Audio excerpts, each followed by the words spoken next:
Okay, everyone, welcome to this month's Value Trades webinar on MT4 and MT5.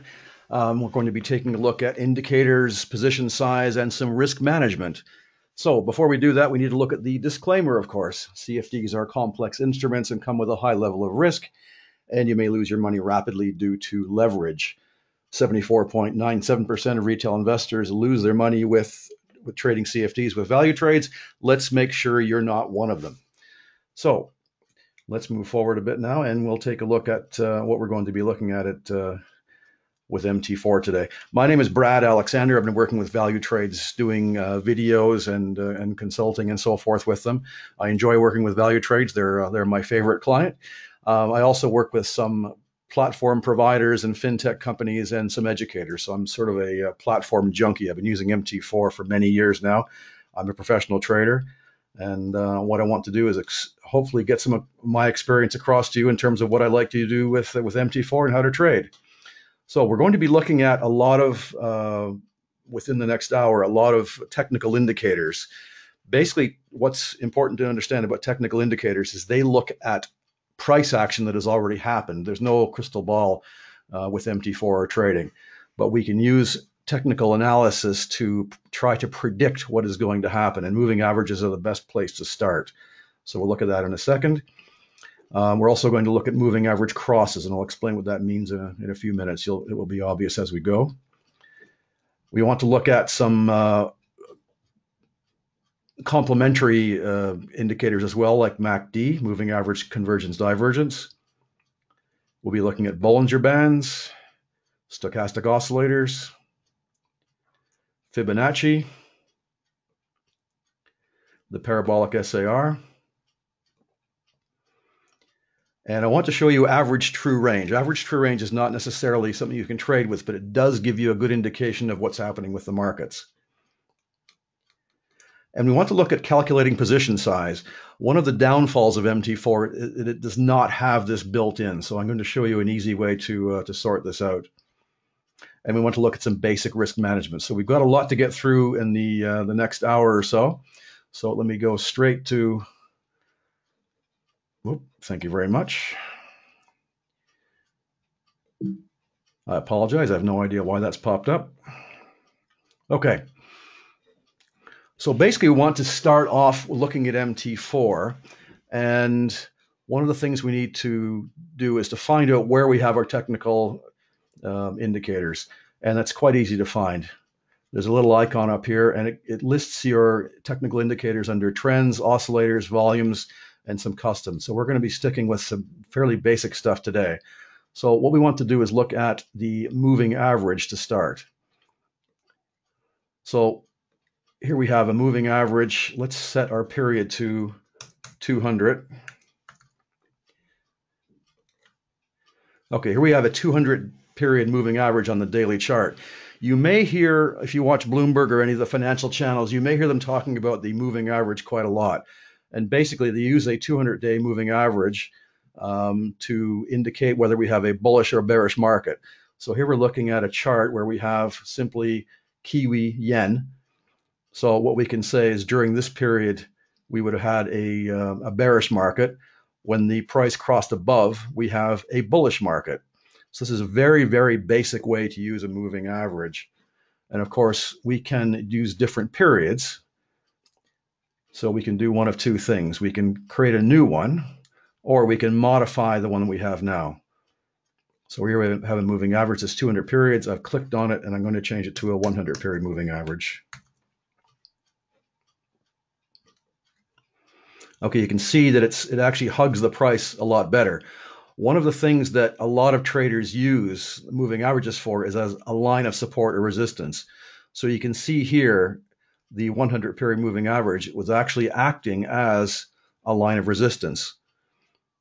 So this is one way to trade. In fact, a lot of stock traders use this as an indicator.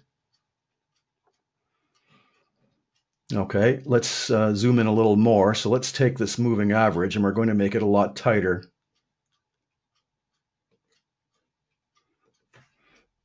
So let's go down to a 10 period. And you can see what happens. It really hugs the price. This doesn't really give us much information. But what we're going to do is use this in combination with another. So let's zoom in a little bit. Here we have a 10-period moving average hugging the price of Kiwi yen. And what we can do as well, if you want, you can make it a little fatter. And you can also change the color if you like. Let's make it light green. Actually, no, you can barely see it. Let's make it red. Okay, so here we have a red 10-period moving average following price action on the daily chart. So what we want to do now is put another indicator on. So we go to moving average. But this time we'll call it a 50-period moving average. And to differentiate, I'm going to give it a different color. Let's go to dark green.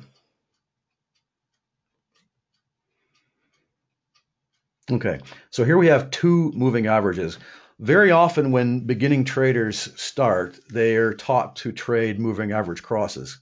And you can see where this could be valuable. If we take a look at certain places where we have a slower moving average crossing a faster moving average, you can see that we have a continuation of price. So we have price moving up here, we have a cross.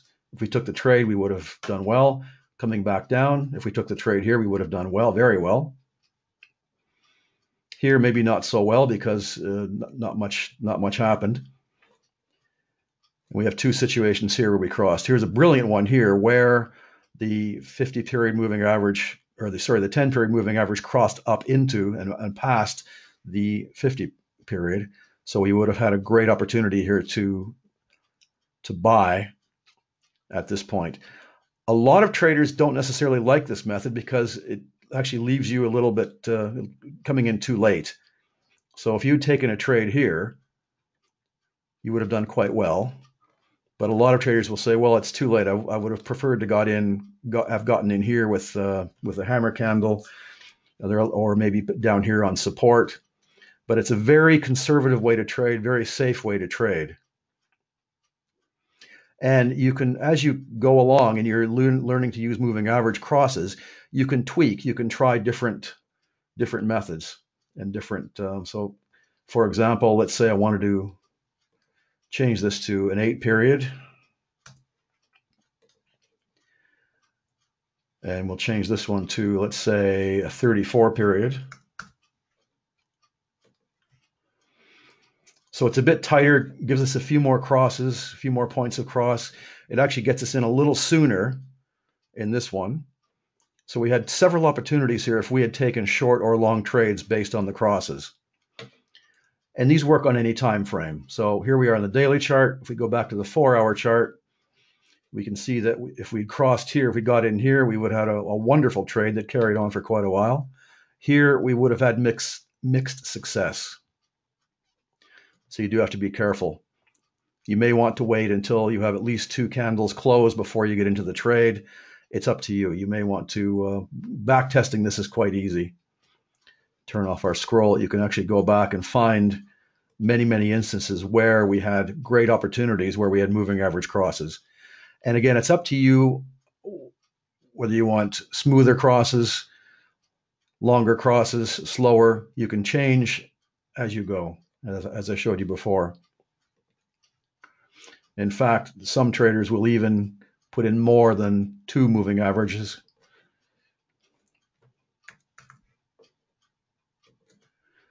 Okay, whether that's valuable or not, it's completely up to you. And again, we can backtest easily by scrolling and get an idea for how well this strategy is working. Works on any time frame.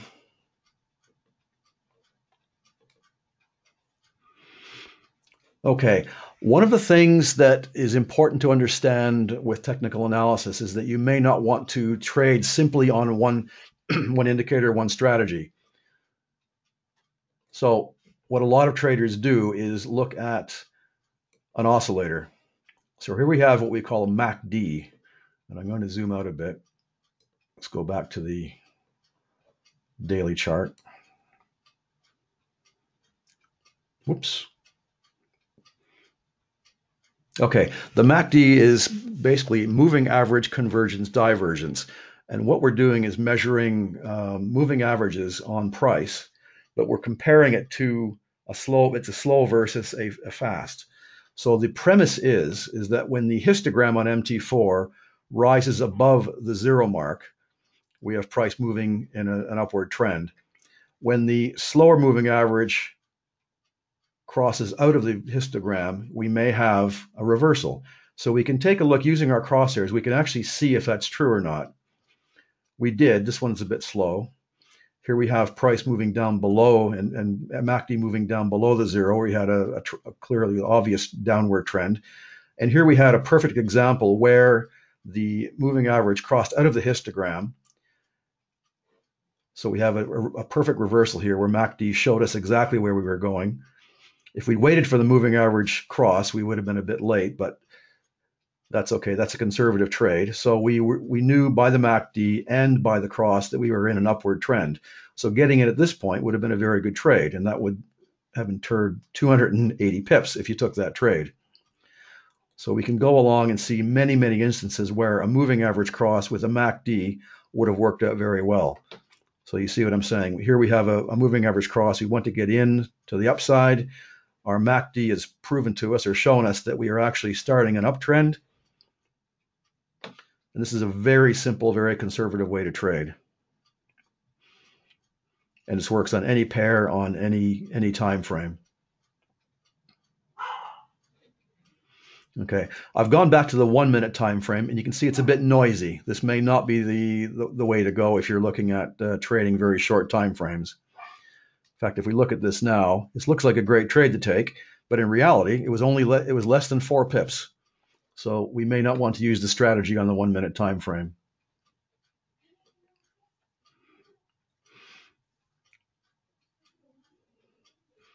Okay, so that's moving average crosses. So let's delete these indicators.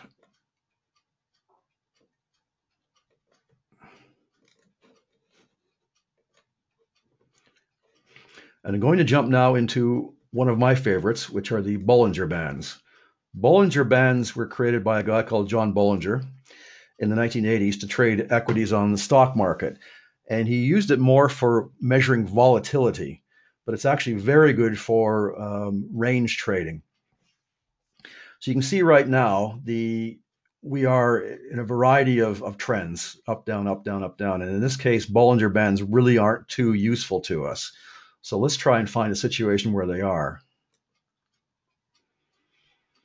Okay, if I zoom in a bit, you can see. So the premise is that when the upper Bollinger Band, when price crosses the upper Bollinger Band, we were looking for a reversal. And when price crosses the lower Bollinger Band, we're looking for a reversal to the upside. This is not the safest way to trade on its own. You can see there are many instances where it did in fact work. Here we have a upper wick penetrating the upper Bollinger Band. We have one candle close, and would have had a very nice trade going down. But if you took every trade that did that, you would probably not have much success. One of the things I like to do with Bollinger Bands is to wait until the 20-period moving average, which is what we have in the middle, flattens out a bit. Okay, so if we take a look at shorter time frames, we can see here that we have some better examples of the Bollinger Band. And something else that Bollinger Bands are used for, there's a thing called the Bollinger Squeeze.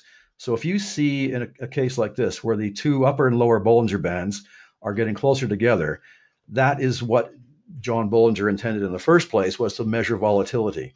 So when we have a Bollinger Squeeze, we have less volatility, and typically it's followed by high volatility. In this case, it was absolutely true. So here we have, and this is current right now, this is happening right now. So we have a bit of a squeeze right now, but then again, we are sort of ending the day on a Thursday in London, which is totally normal that volatility would decrease. Here we have an example where price and Bollinger Bands were squeezing together, and in fact, once the Bollinger Band, once price bounced off the upper Bollinger Band, we did in fact have a very nice movement to the downside of 48 pips.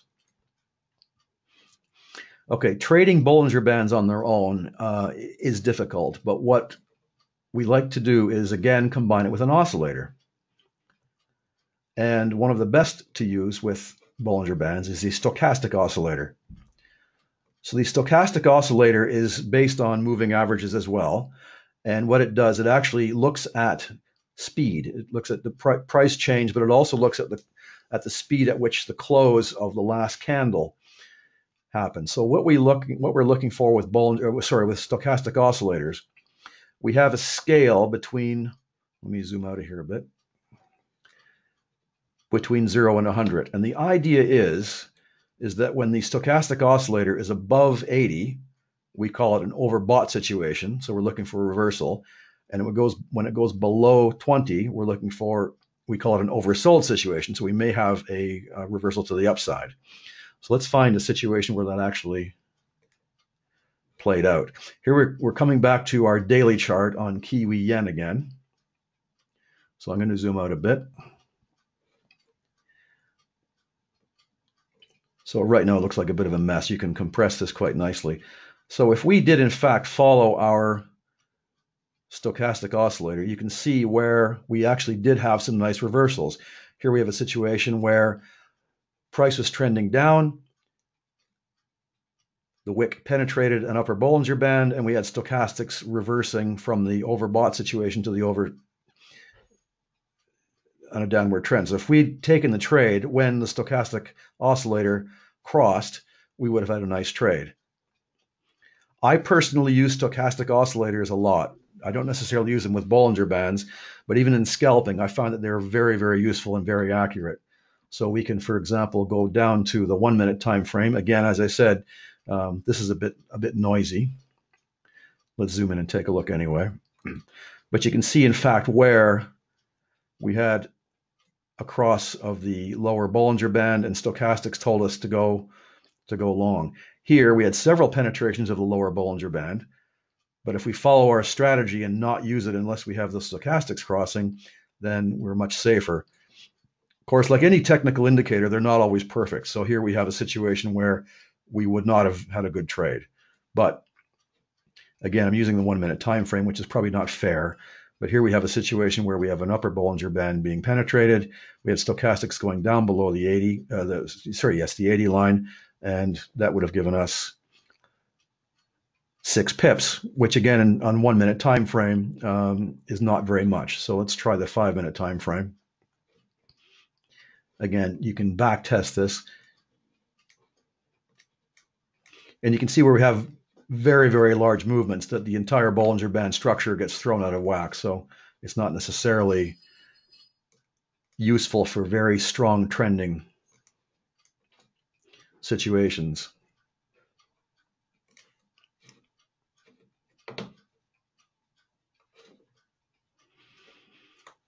Again, here we have some very accurate, if we use our crosshairs, we can see from left to right that we actually had we would have had some good trades. Again, Bollinger Band penetrated the upper, stochastics crossed below the 80, and in this case, we would have taken 352 pips, so that's not bad. Here we have another situation where the wick just touched the upper Bollinger Band, and again, perfect situation, stochastics crossed, giving us, if we took the trade, 276 pips. So if you had taken this trade on the daily chart and then got out when its stochastics crossed over, that would have been an ideal trade.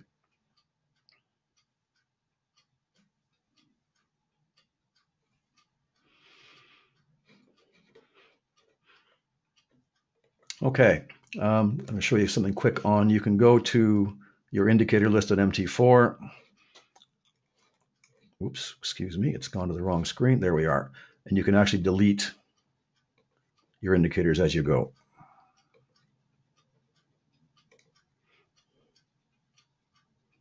Okay, one of the things, another indicator that a lot of traders like to use, which is sort of an overlooked indicator, is called the Parabolic Sar. And this was created by the same guy that created RSI. So it's basically a strength indicator. Okay, what I'm going to do, you can hardly see this. I can go back to my indicators list. and I can edit, and I'm going to make it darker.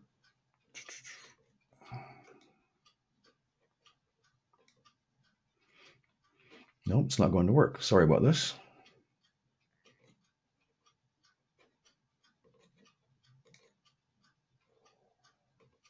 Let's make it thicker.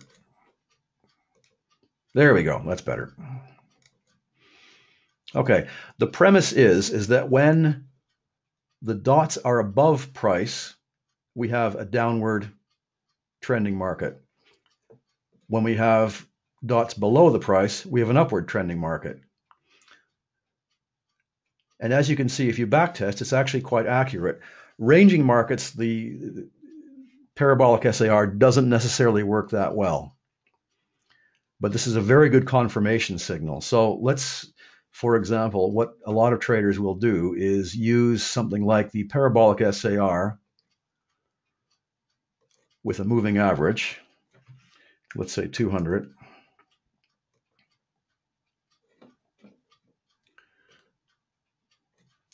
Let's go out a bit. So if you took, for example, let's say I only want to go trade downtrends. So if the price is below the 200 period moving average, then in theory we are in a downtrend. So in theory, if I took every trade where the Parabolic SAR dot suddenly appeared, this would have been a quite accurate method to use. And again, the Parabolic SAR is good for confirmation. So if we backtest this and take a look at every situation, we would have had some very good trades.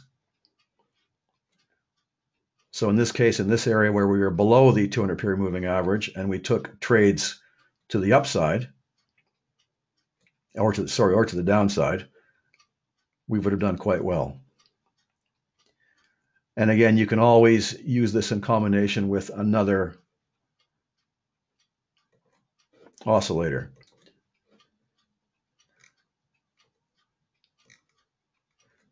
So a strategy like this would have had us taking only downtrend trades, only short trades below the 200 period moving average, only when we had Parabolic SAR above the price, and only when we had an indication from MACD that we were going south. And we could easily do the reverse. So if we go back and find some other situations where here we are, perfect, where we are in an uptrend, Parabolic SAR in this case, and then here's a perfect one. We have MACD crossing out of the histogram, which indicates that the downtrend is over. We are above the 200 period moving average, which tells us that we are in an uptrend. We're in a bull market. And we have the Parabolic SAR suddenly appearing here with this huge candle. If we'd taken the trade here or even here, we could have followed the trade as far as we wanted to. Even if we stopped it where the next Parabolic SAR dots appeared, we would have had a good trade. So again, using different indicators together in combination works out quite well for us.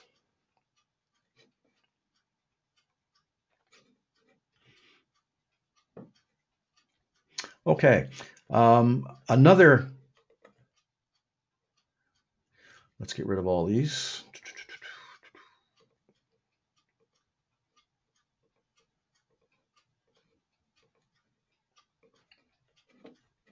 Okay, let's go back to where we were on the daily chart. Okay, a lot of traders love Fibonacci. And it's quite simple to use. You simply find the high point and the low point, and you can use Fibonacci to find support and resistance. Support and resistance zones aren't necessarily flat, perfect lines. They are ranges. But you can see in this case where we've taken the high from August of last year down to the low, and we have 4 points of support. So this is clearly a very important line of support for Kiwi yen at $72 roughly. Sorry, 72 yen. So what we're looking for are retracements. And here we have, if we look at the 23.6% retracement level of Fibonacci, you can see that it is in fact an important zone of supply. Here we have it went crashing through the 38%, which really didn't give us much information. But you can see it hit 50% and bounced off perfectly. So it clearly likes resistance at 50%. And if we go back a little while, we can see that 50% Fibonacci retracement was in fact a good line of support. So if we can actually go back, and I like doing this because you can see what's going on in the rest of the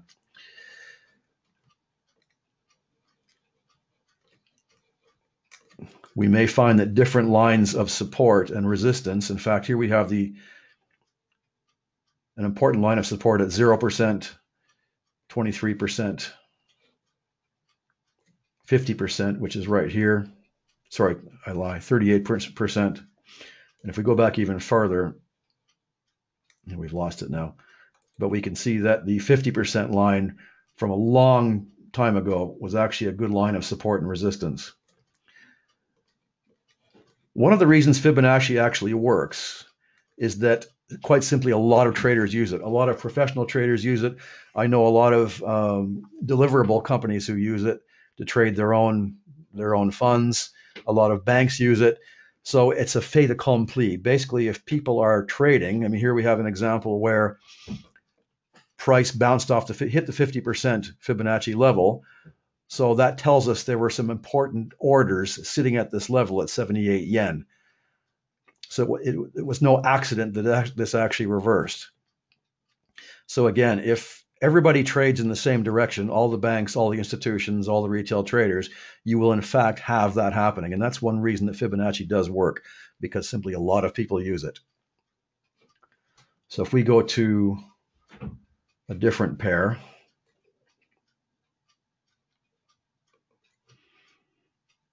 let's say Aussie dollar on the daily. So we have as well, it's from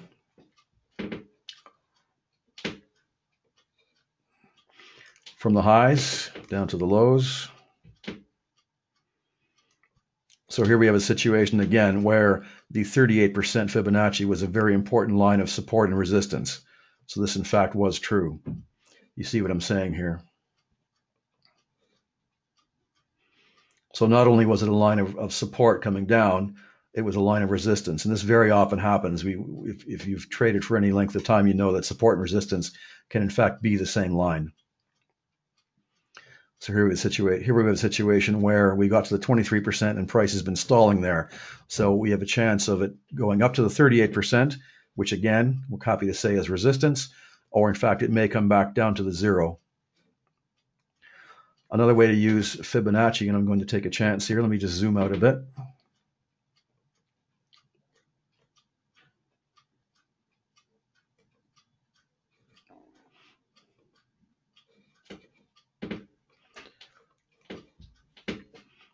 If we have Fibonacci extensions. So if you have price reversing up to, the theory is that the next level of extension will be 161%.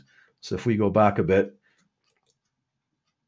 we can see that we did in fact have a zone of support and resistance in this area. It's a bit nebulous, I know, but it does in fact sometimes hold true. But again, this could take a long time before it got back to this extension zone. While we're in this area, let's take a look. We're on a different pair, Aussie dollar. So let me go and get rid of the Fibonacci. We'll go back to where we were. I'm going to zoom out a bit, go back to the daily. And again, here we have Bollinger Bands and stochastics. So here we have, again, Bollinger Bands penetrating the lower Bollinger Bands, stochastics showing us a reversal, and that would have been quite a nice trade. And you can see what happened to stochastics. It actually stalled in this area. And what that tells us is that the trend is going to be continuing. We didn't get much of a reversal. Here we had a bit of a fake out. Price tried to break the trend, and it was simply a very nice retracement. And we could have got back into the trade, and again, we would have made some nice pips. And again, we knew we were in a downtrend because stochastics then broke below. So if we take the Aussie dollar, go back to the 15-minute time frame, for example, here we have a huge jump in price, which actually throws off technical indicators. Let's try and get rid of that. Here we have a situation where we had quite a lot of activity, a very nice ranging market, and Bollinger Bands and stochastics work very well for us. So if we'd taken some trades here,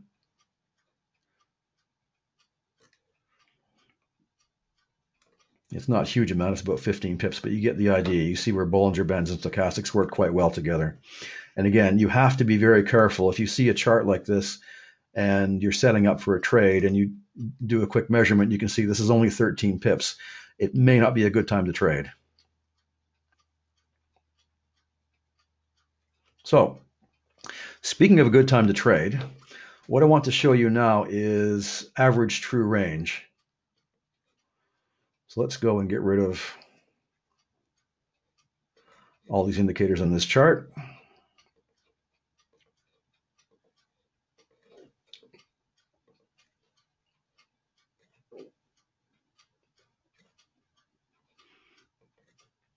Okay, average true range measures basically the range of price in a given period.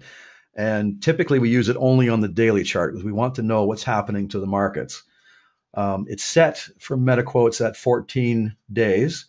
Some traders like to use 20 days because when you eliminate holidays, that's about 3 weeks period. We'll leave it at 14 days. That's a 2-week period. So what's going to happen is we get a very, very simple line graph. And this is very important to look at once in a while. You don't need to look at it every day. That would be a bit crazy. What will happen sometimes, let's say, for example, you're using a breakout strategy on the London Open, and it's just simply not working. Well, very often it's because you don't have enough price movement. And the way to find out what's happening to the price movement on any given day is by taking a look at the average true range. So we can see in this area here, so we have, this is back earlier in the year, our average true range on Aussie dollar was 84 pips. Okay, so that's quite a lot of, that's looking back at the last 14 days. So it's quite a lot of movement. You can have a lot of fun. You can make some good trades by trading ranging markets or momentum trading. There may be other situations though where your strategies simply aren't working. And one of the first places to look again is ATR. So here we have a situation where we'd gone from 83 pips per day down to 47 pips per day. So that's actually half the motion. So if we look in this area, we can see that the candles aren't very big. So there was not a lot of momentum going on. And we can very often find out simply by looking at the ATR whether the strategy is going to be working or not. Breakout strategies may not be working with a lower ATR. You may want to try ranging strategies instead. Again, you need to look at this. And not every ATR for every pair is the same. So here we're looking at, for example, Aussie dollar of 83 pips down to 47 pips. If I take a look at, let's try cable. Okay. It's a completely different animal. It's 175 pips at its peak, down to 79 pips. That doesn't mean it's better to trade cable than Aussie dollar. Obviously it's based on price as well, because we are looking at $1.27 to the pound, whereas on Aussie dollar we're looking at less than $1. So that will have an impact on what the ATR says. So it doesn't mean that it's a boring pair to trade or it's a much better pair to trade. It's all relative. But again, what I'm going to repeat, you need to keep in mind the upper and lower ends of the ATR when you're looking at your strategy. Here we have right now with cable, we're right in the middle, 132 pips per day. And of course, with Brexit going on and everything else and trade wars, cable is actually quite a hot pair to trade these days. Okay, if I go to something like Euro Pound, again, it's a much lower ATR, 39 pips versus 77 pips. I mean, to be honest, these figures are actually reasonably high. I remember years ago they were much, much lower. And again, because of Brexit, euro pound is actually a good pair to trade these days if you're careful and don't get stung by some violent moves with various things that are happening in Parliament and the European Union with the central banks and so forth and the Brexit negotiations.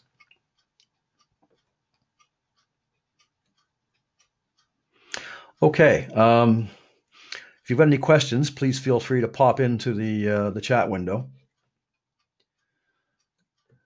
What we're going to do now is take a look. If there's no questions on indicators and some more on technical analysis, I'm going to jump into calculating position size. So let's again get rid of.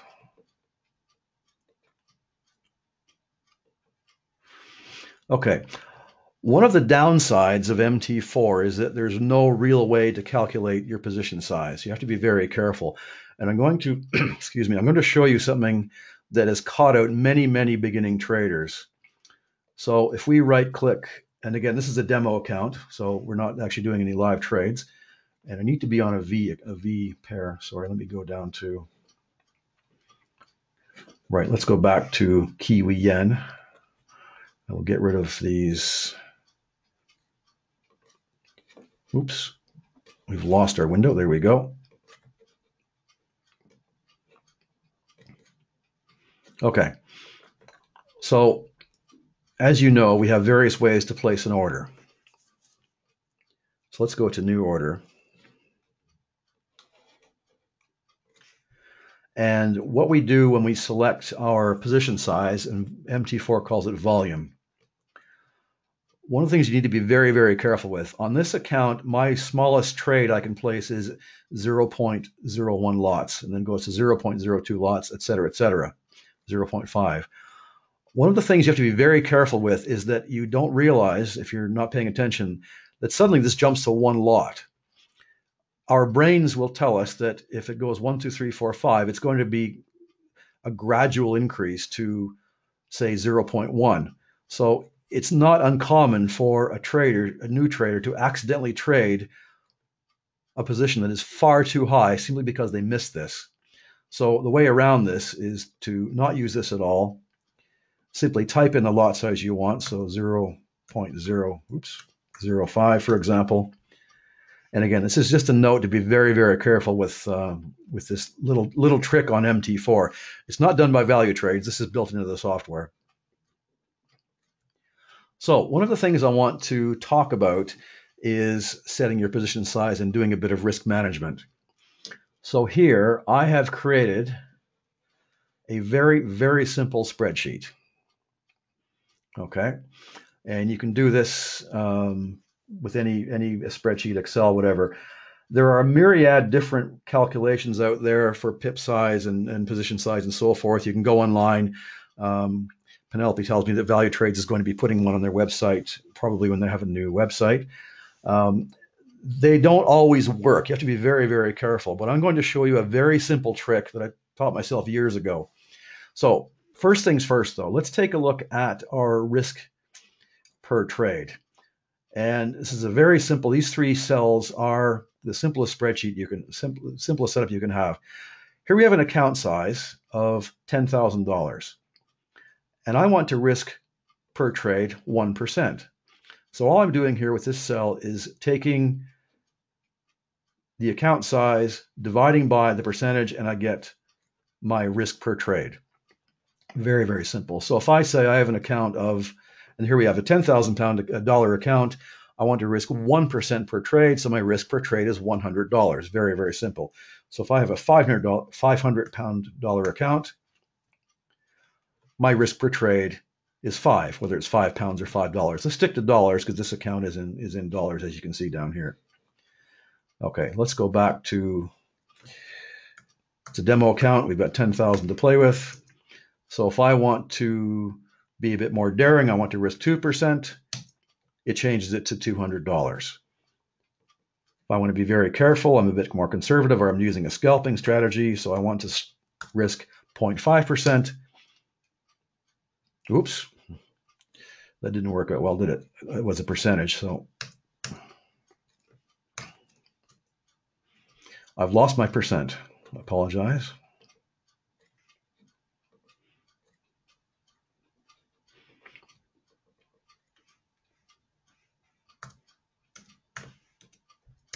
Okay. Don't know why that happened, but anyway, never mind. So here we're back to our $100 per trade, which is 1% of our account. Okay, so we've established that. Again, your risk appetite is your risk appetite. We always recommend starting with something like 1%. Okay, what I'm going to show you now is how to calculate the pip value on each pip. So what is a pip worth on each chart? Okay, there are two considerations. As I said, this account, this MT4 chart behind you, is in American dollars. So every pair with USD as the quote currency will be the same. And I'm going to prove it to you right now. Okay, so for calculating position size, as we saw on our spreadsheet, we need to find the pip value of each pip, look at a trade, find the risk that we want to risk in pips, and then we find our lot size. So to determine that, we need to find out for each pair what our pip value is. So as we said before, we have 10 pips, $10 per pip on every dollar pair, where the dollar is the quote currency. Now we're looking at Kiwi yen. So basically we need to go to a part of the chart that is completely very far from price, say way up here. Obviously you can do this on a demo account, but the first thing you need to make sure is that you're set at one lot. We want to find out the value of pips, dollars per pip at one lot. So we'll go way up here in the top, right click, and we get sell limit of one lot, at one lot. Okay, so now we've placed a pending order. So to find out what our stop loss is worth, we modify the order. We go to stop loss, and because it's a sell limit, we want the stop loss to be well above the entry point. Okay, so here we have it. So what I want to do now is to give me some space and drag it to the point where I see 100 pips. So on the left side, you can see the figures, if resolution will allow.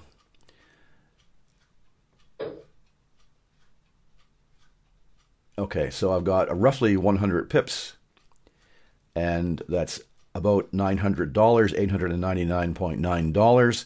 So we're looking at, let's say, $9 per pip. So we go back to our spreadsheet, and let's put this in. So we've got Kiwi yen,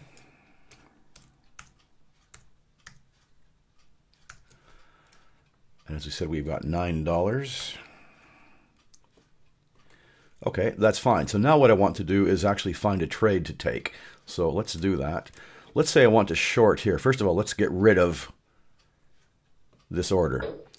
And as I said, we're doing the test dollars per pips at one lot. We probably don't want to trade that depending on the size of our account. So let's say I want to short here. So let's zoom in a bit because we're looking at the daily chart.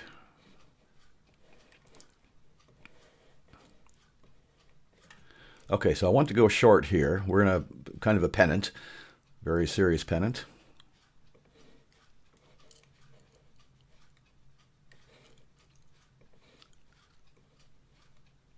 With lots of consolidation happening. So the price now is 77.83, and I want to short, and I want my stop loss to be up here. So we use the crosshairs to measure. So we're looking at 35, let's say 36 pips from our entry point. So we put in 36 pips. I want to calculate, so I just do the calculation from here. Giving us a lot size of 0.31. So again, what we're doing here, we are taking the risk per trade, dividing by the pip value multiplied by, sorry, the risk in pips multiplied by the pip value, and we get a lot size of 0.31, which is roughly a third of what we had here. So let's get rid of the spreadsheet. We change this to 0.31.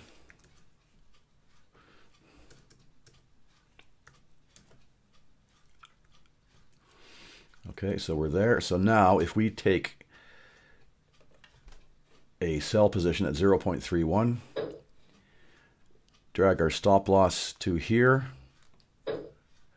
we can see that we have roughly about $100, which is exactly what we wanted. So it says $95.9. We can actually change that.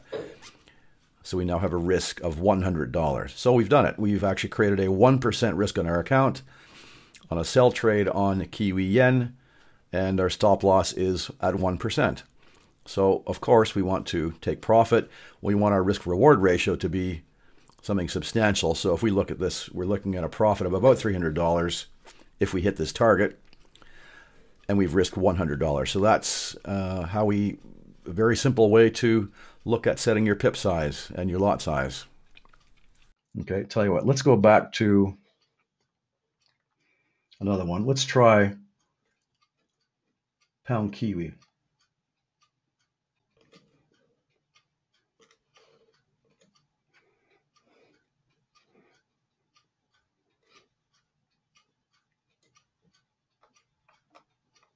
Okay, we'll try this again. Find the trade we want to take. Okay, let's say we want to short here, and we want to set our stop loss at 116 pips.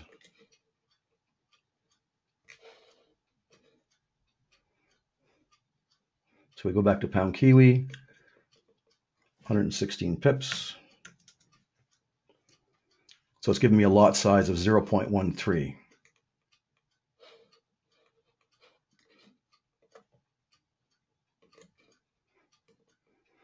So I change my lot size to 0.13. And I sell.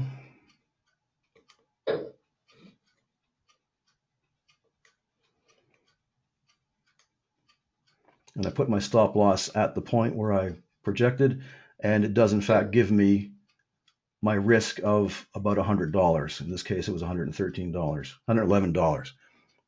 Okay, so let's.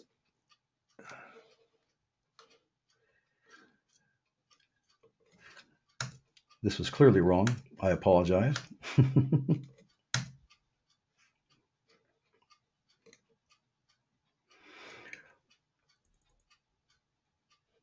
Okay, so again, all we did here was we take a spreadsheet, we find our pip value.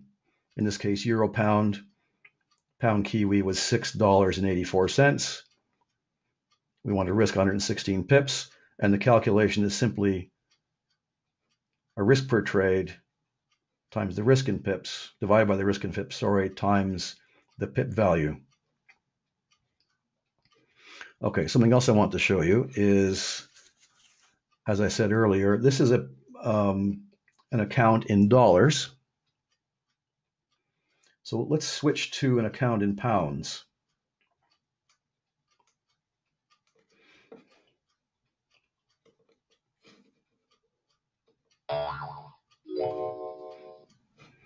Okay, so if we go to trade, yeah, this is another demo account in pounds. So I go to a pound pair, where pound is the quote currency.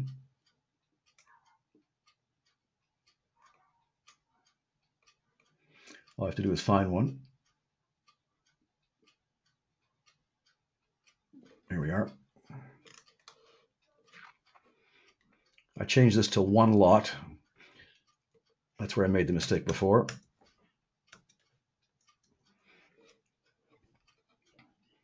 Okay, so in this case, and again, this is a pound denominated account, and we're dealing with euro pound, which is a quote currency in pounds.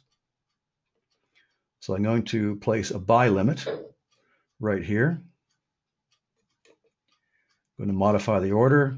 And because it's a buy limit, we want the stop loss to be below the price.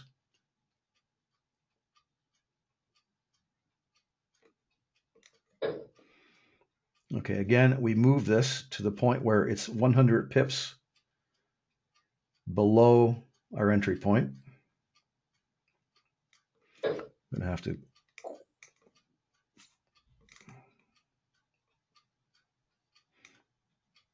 Okay, and you can see that the figures are the same. So basically we have, in this case, 100.9, so 100 pips, and the risk is exactly 100 pounds. And that works with an US dollar account, a pound account. If you had a euro account, it would work where you have euro as the quote currency, which is very rare, actually, only Bitcoin euro, or perhaps you have gold euro, but you get the idea. So depending on the account you have, and I'm going to drag this spreadsheet back, you can see that in our dollar account, we only need to have one item for the dollar. And the mistake I made earlier when I got this figure wrong, you have to set your initial position size at one lot. That's where I went wrong. So I apologize for that. So that gives us the correct figure. Okay. So getting back to risk management, that's what we want to do. We want to set our risk parameters. And in this case, we're using 1% per trade. So our stop loss is 1% of the account. So if I go back to, let's get rid of these orders here. Kill off these unprofitable trades.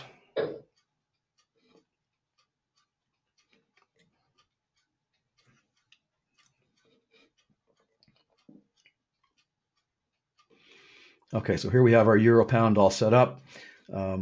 We know that, in fact, here's a mistake I'm about to make. I'm in the wrong account. So we need to go back to our dollar account.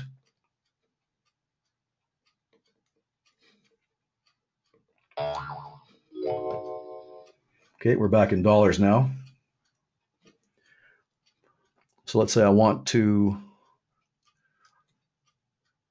I'm not confident with the British Parliament, so I want to go long on euro pound. So I'll look at a risk stop loss at 98 pips. So I go back to my spreadsheet, euro pound, 98 pips. My lot size is 0.08.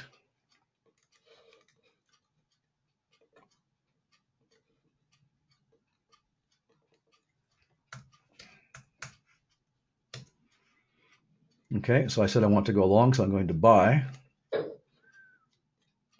And I want my stop loss down here. And as you can see, it is exactly $100. So that did in fact work.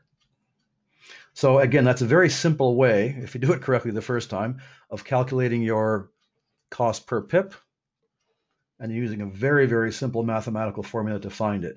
You don't need to worry about price. You don't need to worry about anything. As you go, you simply keep track of every pair you want to do, and this will not change.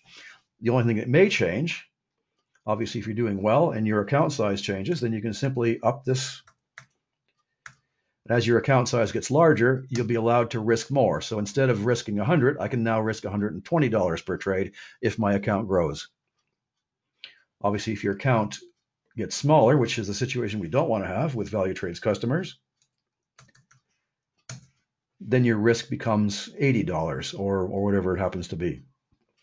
So again, as you go, keep track of all your pairs that you're using. And I like this method because you don't have to be plugging in price or going to different websites, and this stays the same for every time you trade on this account. Okay, that's been the hour. So are there any questions? I know I've tried to zip through quite a few things.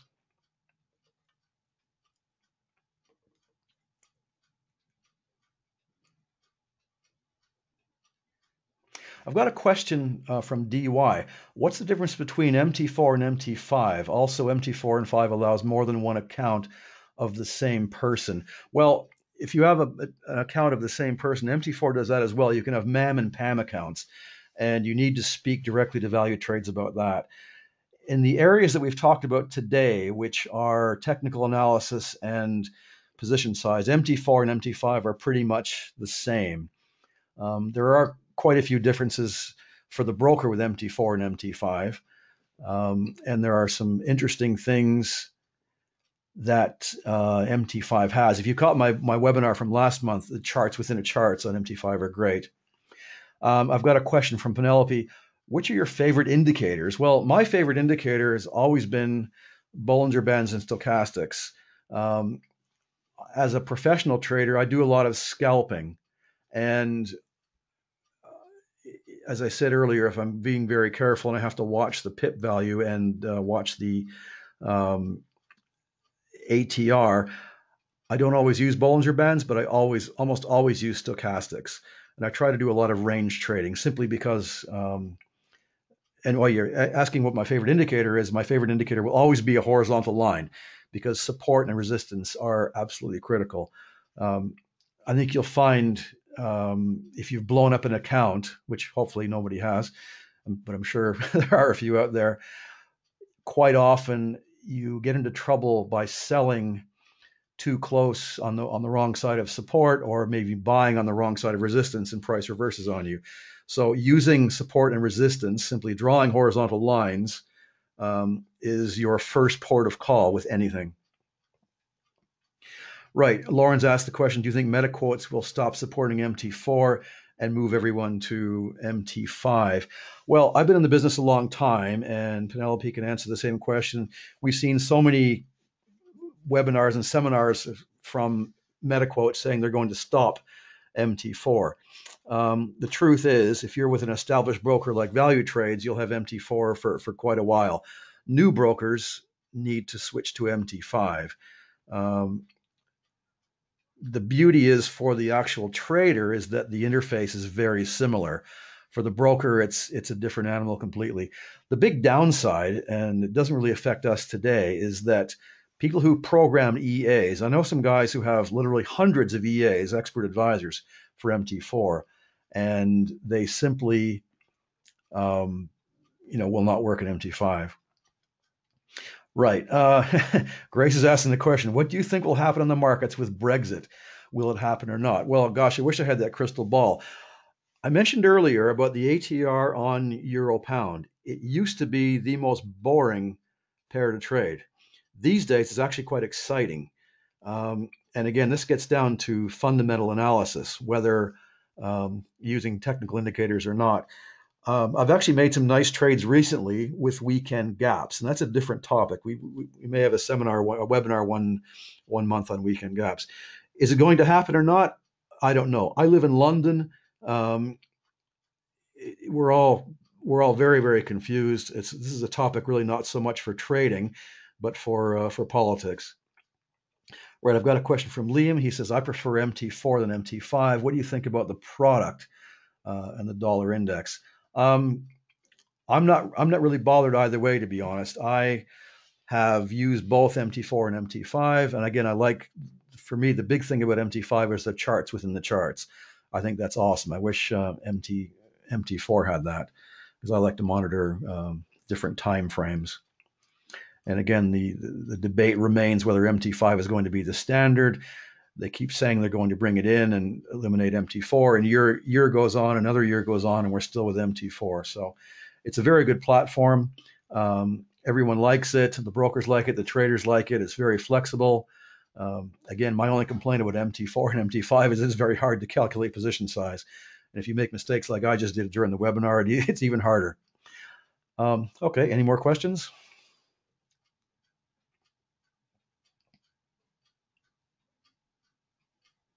Okay. I think that's about it then. We shall come up with,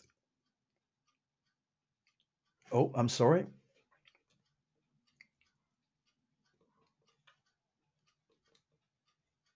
I don't think that's a question. Here's a question from Graham. What time frame do you prefer scalping? That's easy, the 1 minute. The 1 minute time frame. And again, there are many ways to do scalping.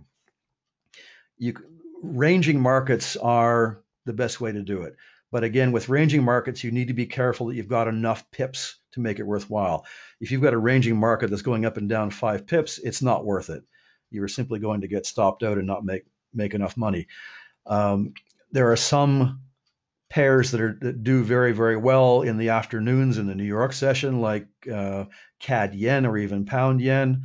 Others, depending on in CAD Swiss, for example, is a good pair to scalp in the afternoons. A lot of scalping happens when there's a lot of momentum, and especially when we have post news events. We should do a webinar someday on trading news events. Trading news events after the fact, when the spreads calm down, is a great way to scalp, and you can also get into some nice trades and carry the momentum through. But again, to answer the question, time frame to prefer for scalping is usually on the 1 minute. But I always back it up with looking for my support and resistance levels, and I also look to trade the trend. I want to go with the trend, so I look at the 1 hour time frame and the 15-minute time frame to see where the trends are going. All right, again, hopefully that was informative, and we'll see you again next month. Thanks.